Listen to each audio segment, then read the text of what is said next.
গলিতে হঠাৎ ভেসে ওঠে এক আসমানি বাহন। অদ্ভুত এক সৃষ্টি, চোখ ধাঁধানো গতি, নাম বুরহাক। কোনো প্রযুক্তি ছিল না, ছিল না কোনো ইঞ্জিন।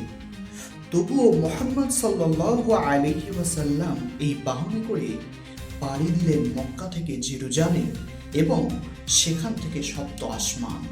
এটা কি ছিল? এটা কি কোনো ফেরেশতা নাকি কোনো ভিন গ্রহের বাহন?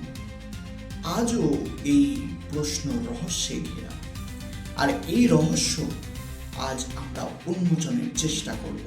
চলুন ভিডিওটি শুরু করা যাক। ইসলামিক বর্ণনা অনুযায়ী বুরহাক এক আসমানি বাহন, যেটি ছিল ঘোড়ার চেয়ে বড় কিন্তু খচ্চরের চেয়ে ছোট। এর গতি ছিল এমন যেন চোখ যেখানেই পড়ে সেই মুহূর্তে সেখানেই সে পৌঁছে যেতে পারত। হাদিসে বলা হয়েছে, তোমরা যতদূর পর্যন্ত দেখতে পারো বুরহাক তার চেয়েও দ্রুত পৌঁছে যায়। তার গায়ের রং ছিল ঝকঝকে সাদা, চোখ ছিল দীপ্তময়। কিছু বর্ণনায় রয়েছে তার পিঠে ছিল রশ্মির মতো আলোক রেখা, যা পুরো আকাশে ছড়িয়ে পড়ত। রাসূল সাল্লাল্লাহু আলাইহি ওয়াসাল্লামকে এই বাহনে করে জিবরাইল আলাইহিস সালাতু ওয়াস সালাম নিয়ে গেলেন আল আকসা মসজিদে। সেখান থেকে 7 আসমানের সফর, যা ইতিহাসে পরিচিত মিরাজ। আধুনিক বৈজ্ঞানিক হিসাব অনুযায়ী এত কম সময়ে এত দূরত্ব অতিক্রম করা কখনোই সম্ভব নয়, অথচ বুরহাক এই অসম্ভবকেই সম্ভব করেছিল। এটা কি তখনকার মানুষের কাছে ছিল এক ধরনের টাইম স্পেস ট্রান্সফার? এখন প্রশ্ন, বুরহাক কি শুধু এক অলৌকিক বাহন ছিল, নাকি সেটি ছিল এক ধরনের ডিভাইন টেকনোলজি?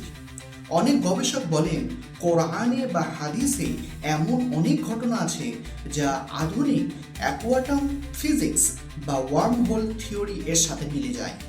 যেমন এক চোখে দেখা যায়, মুহূর্তে জায়গা পরিবর্তন, সময়ের পরিধি লঙ্ঘন। এসব কি ছিল? আল্লাহর পক্ষ থেকে প্রদত্ত এক বিশেষ পথ।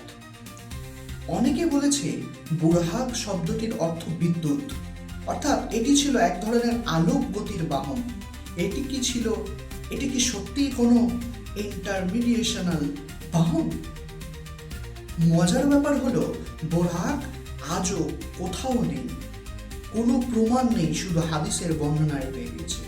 কারণ এটি ছিল পৃথিবীর বাহনের মতো নয়, এটা আসমানের জন্যে, শুধু নবী করিম সাল্লাল্লাহু আলাইহি ওয়াসাল্লামের জন্য বিশেষভাবে তৈরি। কিন্তু প্রশ্ন থেকে যায়, আমরা কেন আজও বুঝি না বুরহাকের প্রকৃত রূপ? এটা কি শুধু বিশ্বাসের ব্যাপার, নাকি আল্লাহ চাচ্ছেন আমরা আজকের বিজ্ঞানের মাধ্যমে বুঝে নিই যে এই দুনিয়া, এই সময় সবই তার সৃষ্টি, তার সীমাবদ্ধ নয়? প্রশ্ন একটাই, তুমি কি বিশ্বাস করো যে এমন আসমানি বাহন ছিল যা চোখের পলকে পৌঁছে দিতে পারে মাটি থেকে আসমান?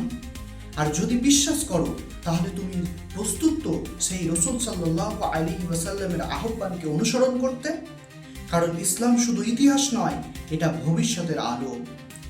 কমেন্টে লেখো তুমি বুরহাক সম্পর্কে কি ভাবো, আর ভিডিওটি ভালো লাগলে অবশ্যই শেয়ার করো, কারণ এই রহস্য শুধু তোমার না, উম্মাহর প্রত্যেকের জানার হক আছে।